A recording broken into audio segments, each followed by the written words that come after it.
I never thought I'd find myself typing this out, but here I am, on the brink of a breakdown, sharing my story with strangers who might get it.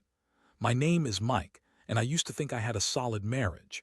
I'm in my mid-30s, a web developer, and I married the love of my life, Sarah, about 8 years ago.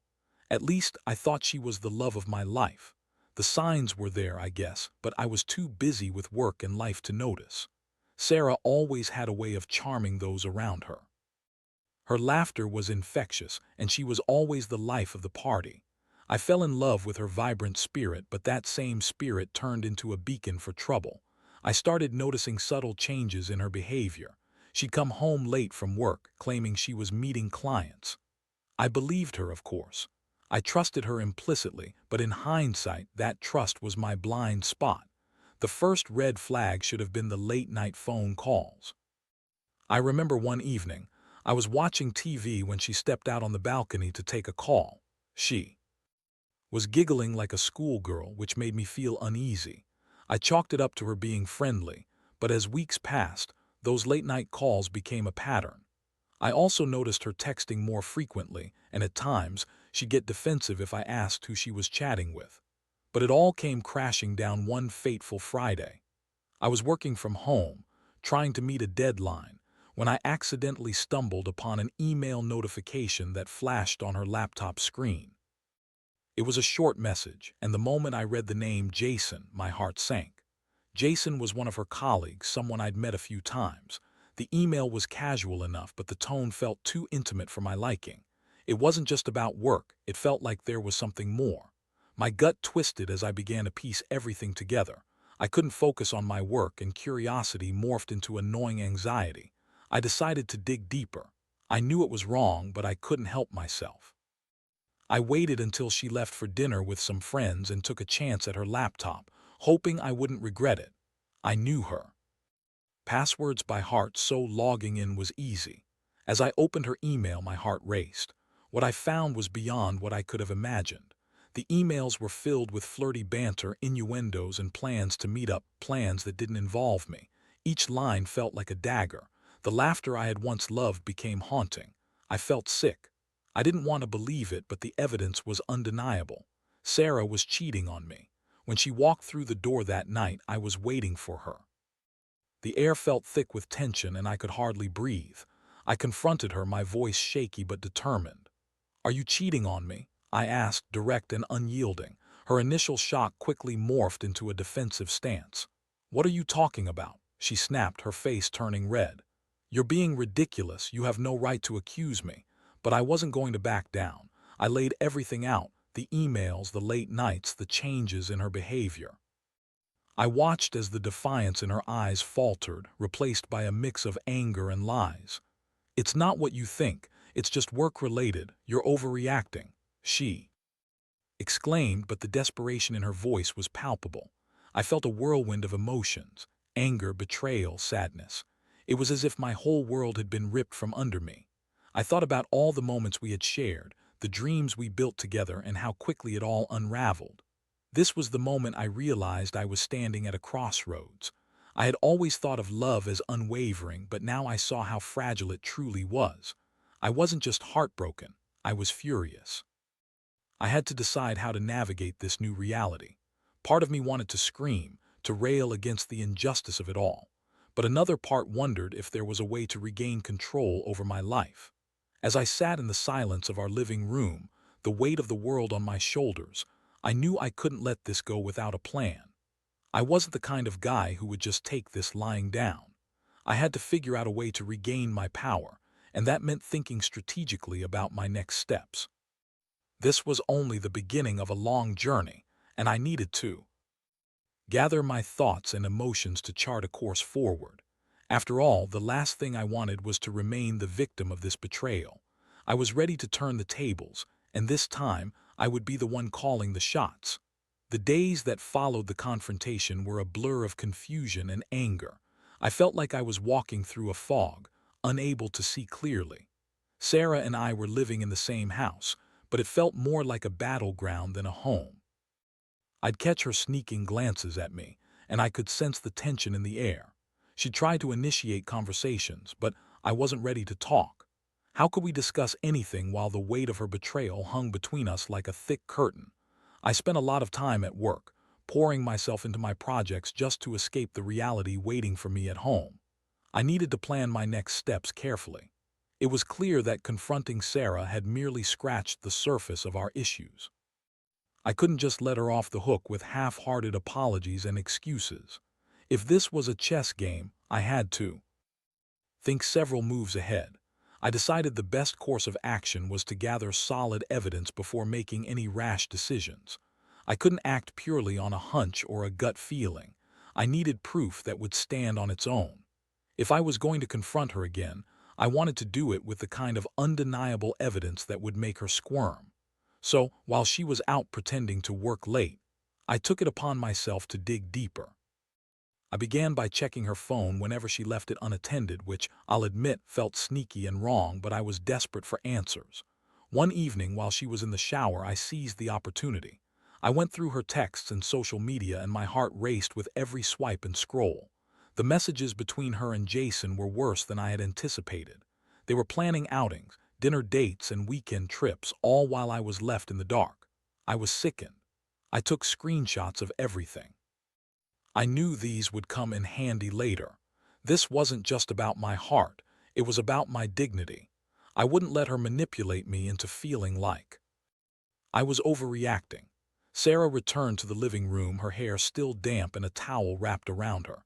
I pretended to be engrossed in my laptop, but I was only half focused. I was calculating my next move. I needed to confront her again, but this time I would have the upper hand. Days turned into weeks, and the tension only escalated. Her lying became more audacious, and I felt increasingly like a stranger in my own home. She'd leave for work and return at odd hours, reeking of perfume that wasn't hers. The emotional turmoil was exhausting, but I wasn't ready to give up. I had a plan forming in my mind, one that would give me the closure I needed. One night I decided to put my plan into action. I had organized a surprise dinner for her, under the guise of wanting to reconnect. I cooked her favorite meal, set the table, and lit candles, everything to create a romantic atmosphere. I wanted her to let her guard down. It was time to show her that I wasn't just some naive husband who would take her cheating lying down. When she walked in, her expression was a mix of surprise and confusion. She smiled, albeit weakly, and I could tell she was trying to read my mood. "Wow, this looks nice," she said, her eyes flickering around the room as if searching for hidden cameras. I smiled back, but the warmth in my expression was feigned. I had a wager on the table, and I was about to lay it down. We sat down to eat, and the conversation flowed easily at first, filled with small talk and pleasantries. It felt surreal, like we were playing a part in some twisted romantic comedy where the punchline was betrayal. I watched her closely for any signs of guilt, but she was good at hiding it. As we finished dinner, I decided it was now or never. I took a deep breath and leaned in. "You know, Sarah, I've been thinking a lot about trust lately." Her eyes widened, and I could see the gears turning in her head. "Trust is so crucial in a marriage, don't you think?" "Of course," she replied, her voice steady but her eyes betraying a flicker of nervousness. "Then, why do you think it's okay to betray that trust?" Asked, my voice calm but laced with an undercurrent of tension. Her face paled as realization dawned on her. "What do you mean?" she stammered, but I didn't give her the chance to deflect. "I have proof, Sarah, proof of what you've been doing behind my back. I've seen the texts, the plans with Jason, I know everything." The tension in the room shifted to a heavy silence. Her facade crumbled. "Mike, please, you have to understand, it's not what you think. I was confused." "Confused?" I echoed, incredulous. "You've been sleeping with him, haven't you?" She opened her mouth to respond, but the words just wouldn't come.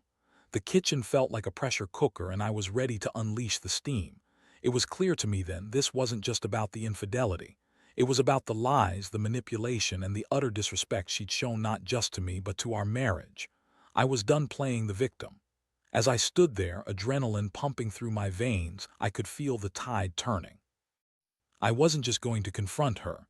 I was going to take back control of my life. The moment felt empowering, and despite the pain, I felt a sense of clarity. I had a plan, and I was ready to execute it. With the evidence in hand, I would show Sarah that I wasn't the only player in this game.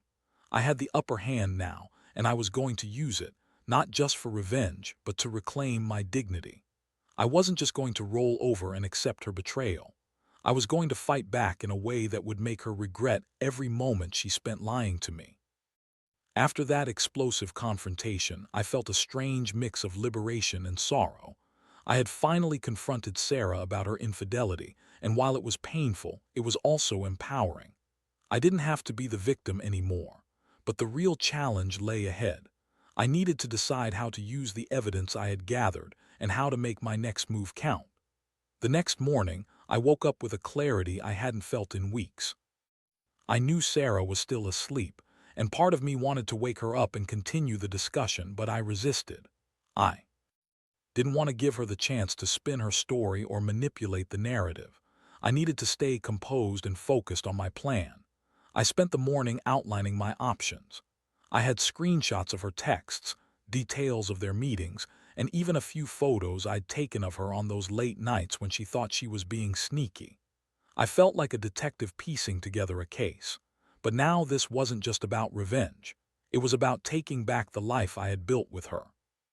My first thought was to approach Jason directly. I wanted him to understand the mess he'd gotten himself into. I was furious, but I also wanted him to see how he'd wrecked a marriage that was supposed to mean something. I found his LinkedIn profile, and with a few clicks I had his email. Sending that first message felt like stepping off a cliff. I had no idea how he would respond, but I had to do it. "Hi Jason," I wrote, my fingers hovering over the keyboard.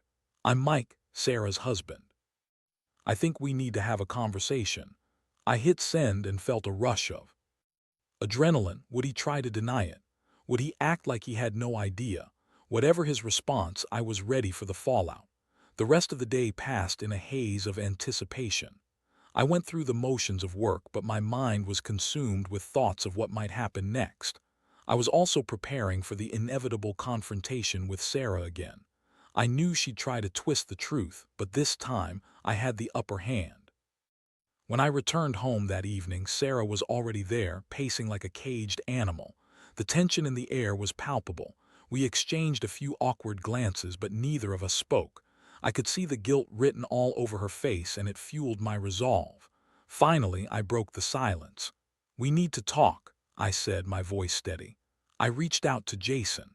The impact of my words landed like a bombshell. Her eyes widened in horror, and for a brief moment I felt a sense of satisfaction at having caught her off guard. What do you mean?" she stammered, panic lacing her tone. "I mean, I told him I'm aware of your affair and that we need to meet. He needs to hear from me how this has impacted our marriage." I crossed my arms, watching her reaction closely. She went pale, and I could see the wheels turning in her mind. "You can't be serious, Mike. You don't know what you're doing, don't I?" I shot back, my patience wearing thin. "You threw away our marriage for a fling, and I'm supposed to just sit quietly. You've made a choice, Sarah, and now I'm making mine." Her desperation flared up. "Please. You don't understand. It's not like that. It was just a mistake."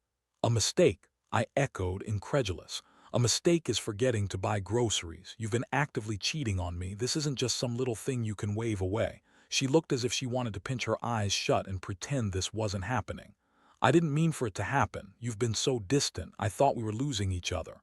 Don't turn this around on me," I exclaimed, my voice rising. "You had a choice, and you chose to betray me.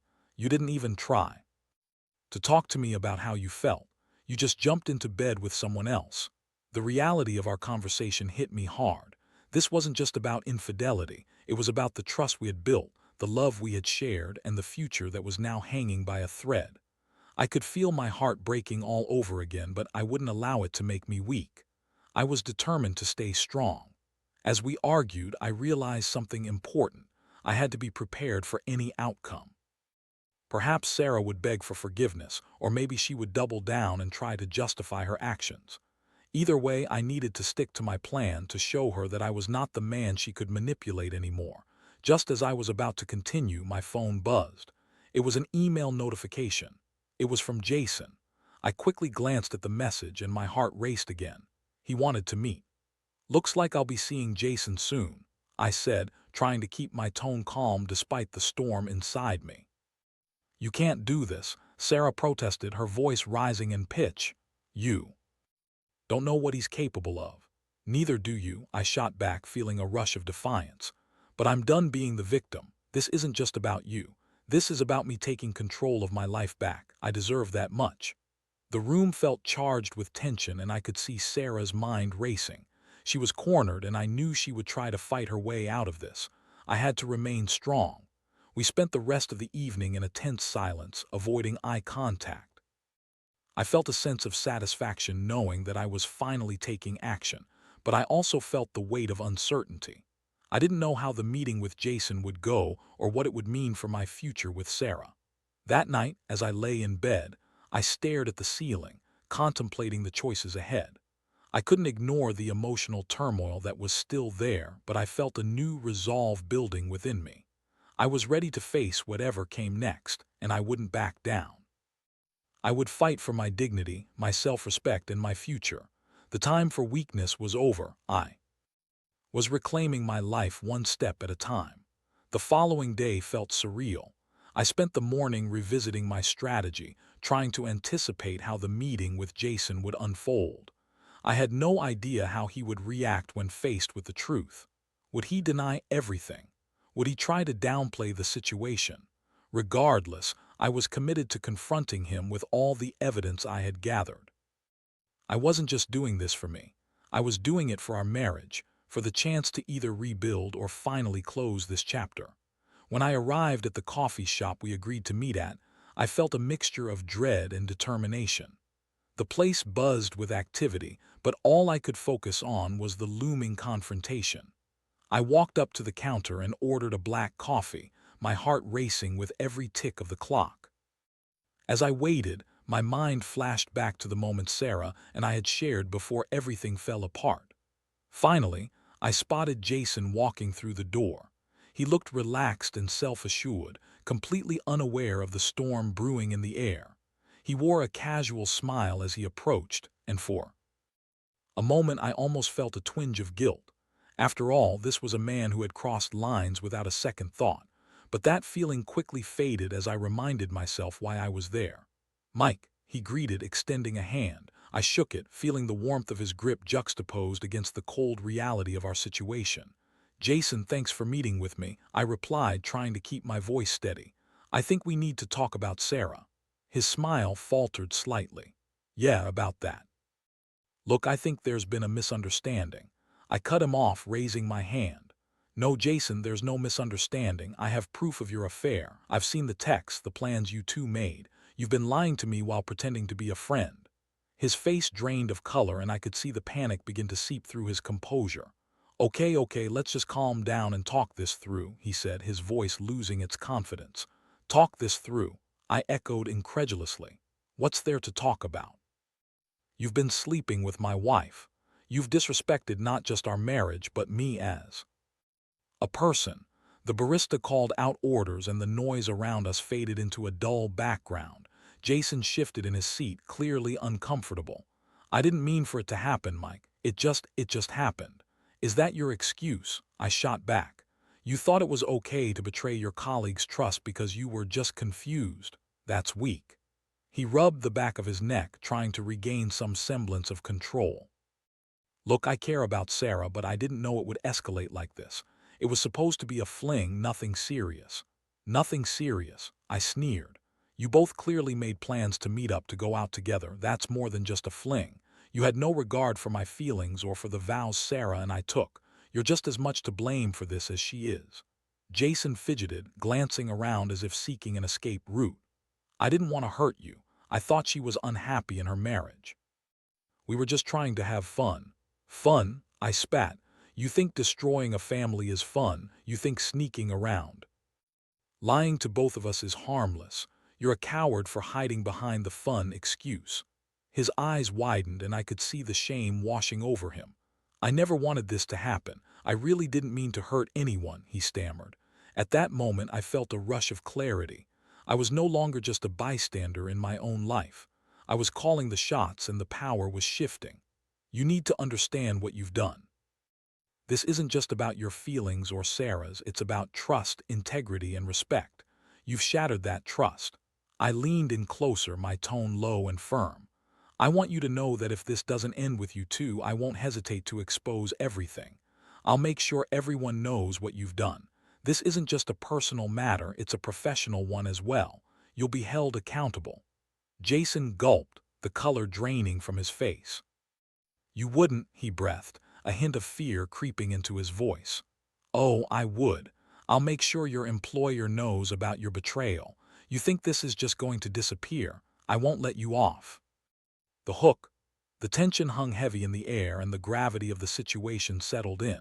It felt good to see him squirm, but I needed to make sure this was a turning point.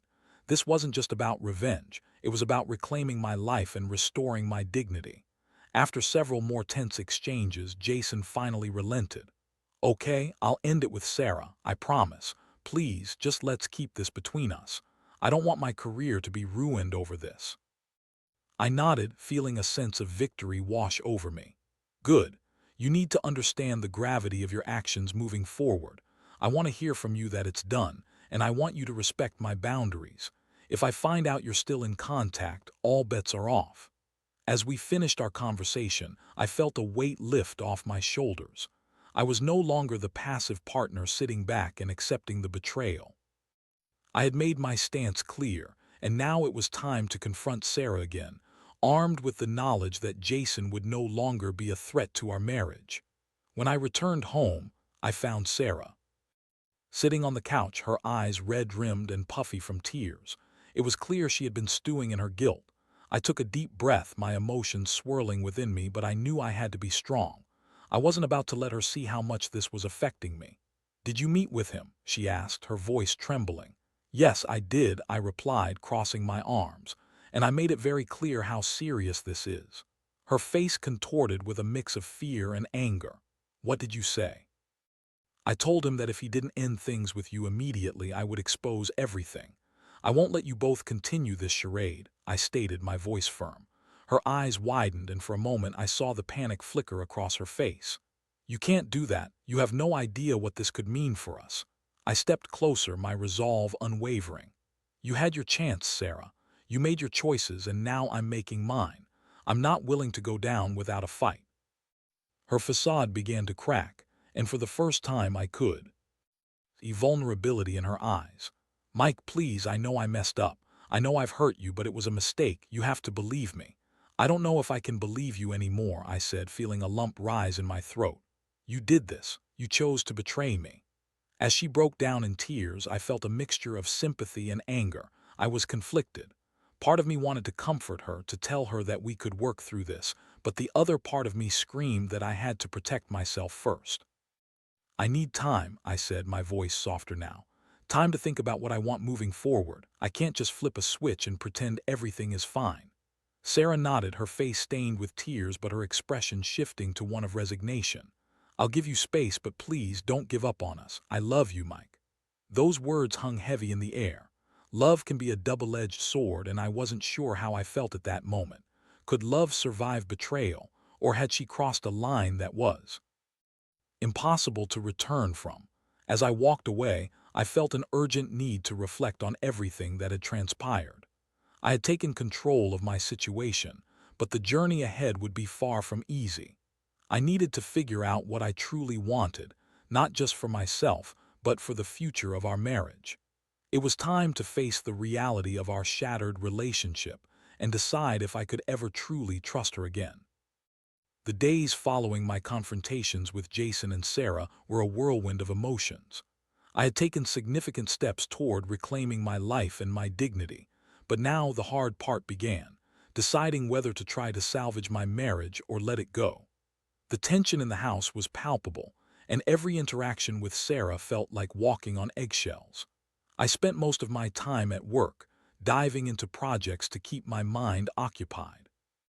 My colleagues noticed my distraction, but I brushed off their concern with vague excuses. I was a mess inside, torn between the love I still felt for Sarah and the anger that simmered just below the surface.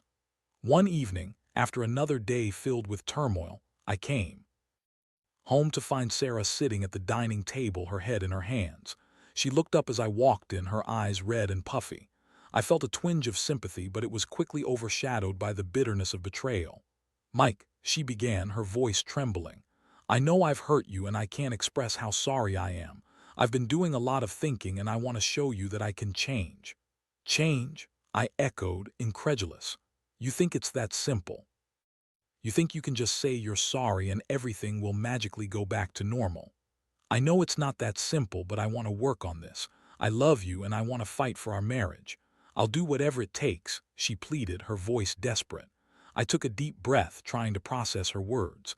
It was hard to reconcile the woman I loved with the one who had betrayed me so horrifically.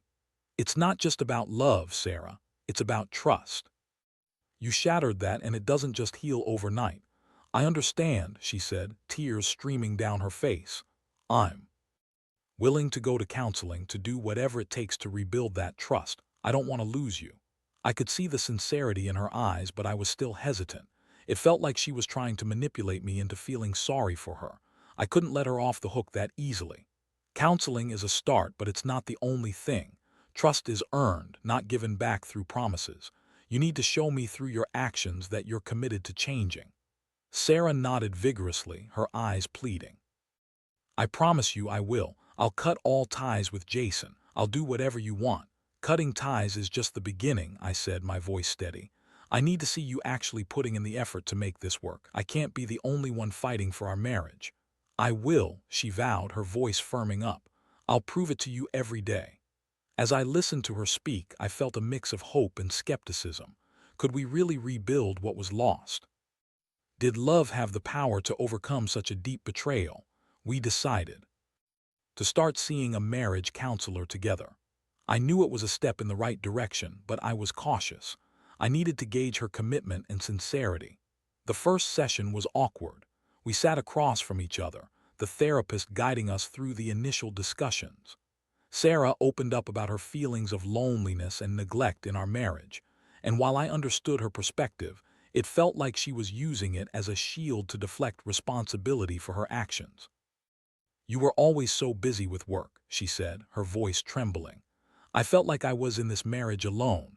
I could feel my frustration boiling." "That's no excuse for cheating, Sarah. I worked hard to provide for us. I thought we were a team, but it feels like you made a choice to go behind my back instead of talking to me." The counselor intervened, encouraging us to share our feelings constructively rather than point fingers.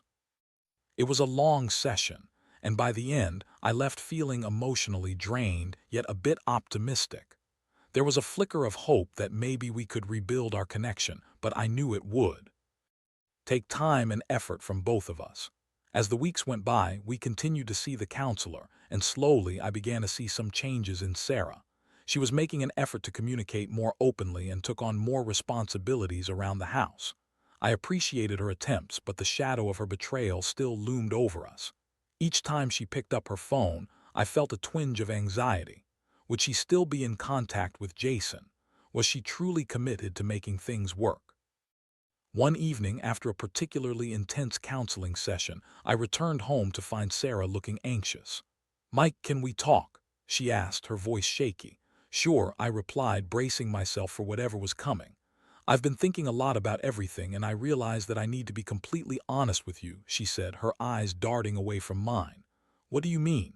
I asked, my heart racing. "I've been in contact with Jason," she admitted, her voice barely above a whisper. "He reached out to me a few days ago, and I didn't know how to respond. I was confused, and I didn't want to hurt you again." A wave of anger washed over me, and I felt a lump rise in my throat. "So after everything, you still chose to talk to him?"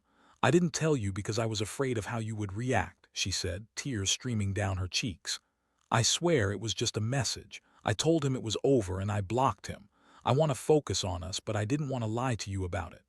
The betrayal felt fresh, like a knife twisting in my gut. I wanted to scream, to throw things, but I held back. Instead, I felt a calmness wash over me. "You think this is going to help rebuild trust? You think lying to me about it is going to make things better?" "I didn't want to hurt you again," she cried, her voice breaking. "I was trying to protect you." "Protect me?" "No, Sarah, you were protecting yourself. You still don't understand how serious this is, do you? The argument escalated, and I felt the frustration building inside me. I had given her a chance, and she had squandered it. I realized then that I was at a crossroads again. Did I have the strength to continue fighting for a marriage that felt like it was slipping away? Or was it time to walk away for good? After a long night of arguing and tears, I made a decision. I would give her one last chance, but it would come with strict boundaries. I outlined my terms. She had to completely cut ties with Jason and prove her commitment through consistent actions. I would also be taking a step back from the emotional investment, allowing her to show me that she was serious about mending our relationship. As I lay in bed that night, I felt an overwhelming sense of exhaustion wash over me. I was tired of fighting, tired of the emotional roller coaster. But I knew I had to stay strong, not just for myself, but for the possibility of a future, whether that included Sarah or not. I had learned through all of this that love is not just about feelings. It's about actions, trust, and mutual respect. And while I wasn't ready to close the door completely, I knew I had to guard my heart. The journey ahead was uncertain, but I was ready to face it, one step at a time. The following days turned into weeks, and the atmosphere in our house remained tense but slightly more hopeful. Sarah was making a dedicated effort to show me she was committed to our marriage, and for the first time since the affair came to light, I felt a flicker of optimism. However, the journey toward rebuilding trust was fraught with challenges, and I was constantly reminded of the fragility of our situation. We continued our sessions with the counselor, which became a space for us to express our feelings and frustrations. I could see that Sarah was genuinely remorseful, and she was trying to take responsibility for her actions. But I also realized that every time we sat down to discuss our issues, it was like opening an old wound that hadn't fully healed. I needed to be cautious. I couldn't let my guard down completely. One evening, as we were eating dinner, Sarah turned to me and said, "Mike, I want to thank you for giving me this chance. I know I don't deserve it, but I'm going to work hard to prove to you that I can be better." Her sincerity struck a chord with me, and for a brief moment I felt warmth creep back into my heart. "I appreciate that, Sarah, but it's going to take time, and I need you to be patient with me too. I'm still processing everything." "I understand," she replied, her voice earnest. "I just want you to know that I'm committed to us. I'm cutting all ties with Jason, and I've blocked him on social media. I want to focus on rebuilding what we had." I nodded, but the lingering doubts in my mind wouldn't let me rest completely. "It's going to take more than just blocking him. I need you to show me through your actions that you're sincere. Trust isn't something I can just give back." As the weeks turned into months, I saw signs of improvement. Sarah was making an effort to communicate more openly about her feelings, and I was beginning to feel less like I was walking on eggshells. We started reconnecting in small ways, and those moments reminded me of the love we once shared. However, I knew that the road ahead would still be bumpy. One day I came home from work and found Sarah sitting on the couch, her expression serious. "Mike, can we talk?" she asked, her voice trembling. My heart sank. "What's wrong?" "I received a message from Jason today," she admitted, her hands shaking slightly. "He was trying to reach out to me again." Panic surged through me, and I felt the anger bubbling to the surface. "What did you say?" "I told him to leave me alone. I swear I did," she pleaded, tears forming in her eyes. But it just brought back all those feelings I was trying to suppress. "Feelings?" I echoed, feeling my heart drop. "You're still having feelings for him?" "No," she exclaimed, her voice rising. "I'm just saying that the situation brought back memories, and I don't want to go back to that place. I'm committed to you, I promise." The conversation took a turn towards heated as I struggled to process her words. "You can't keep letting him invade your thoughts. This is exactly what I'm afraid of. You need to cut him out completely. I've been so patient with you, and this is how you repay me." "I'm trying," she shouted back, the frustration evident in her tone. "But it's hard. I made a choice, and I regret it every single day. I need you to trust that I'm working on myself." "Trust is earned, Sarah. You don't get to demand it just because you're trying," I shot back, feeling the anger boiling over. "You need to understand the gravity of what you did. I can't keep doing this if you're still emotionally tethered to him." The argument escalated, and once again I felt the weight of betrayal consume me. I didn't want to keep living like this, caught between the love I still felt and the anger that clouded my judgment. I realized I needed to take a step back for my own mental health. "I think we need to take a break," I said finally, my voice growing steadier. "Not from each other, but from trying to fix everything right now. I need to figure out what I really want." Her face fell and I could see the realization hit her. "No, Mike, please, I can show you. Sarah, I need space to think. I can't keep doing this if it means sacrificing my own well-being. I need to know if I can trust you again." That night, I took a long walk, processing everything that had happened. I felt torn apart. On one hand, I wanted to believe that Sarah could change and that we could rebuild what we once had. On the other hand, I was starting to see the pattern in our conversations. Every time she talked about Jason, it brought up old wounds, and I didn't want to live in that shadow anymore. After a few days, I returned home, feeling a newfound sense of clarity. I found Sarah sitting at the table, her eyes downcast. "I've been thinking too," she said softly. "I understand why you need space. I will respect that." I wanted to reach out to comfort her, but I knew I had to stand firm. "I care about you, but I can't just ignore what happened. I need time to process everything, and I can't be the one doing all the emotional labor. You need to show me you're serious about us." "I will," she promised, her voice steady. "I'll focus on myself and give you the space you need. Just know that I love you and I want this to work." As the days turned into weeks, I found that taking that step back allowed me to gain perspective. I spent time with friends, refocused on my hobbies, and began to rediscover myself outside of the tumultuous relationship. I realized that while I still loved Sarah, I wasn't ready to dive back into the marriage without significant change. Eventually, I made my way back to the counselor's office, this time alone. I needed to process my feelings and figure out what I truly wanted for my future. Through those sessions, I began to understand that healing takes time, and sometimes it means stepping away from what you love to find your own strength. Months later, I sat down with Sarah again. I could see she had made changes. She was more open about her feelings and genuinely seemed to be working on herself. "I've thought a lot about us," I said, my heart racing. "Me too," she responded, her eyes filled with hope.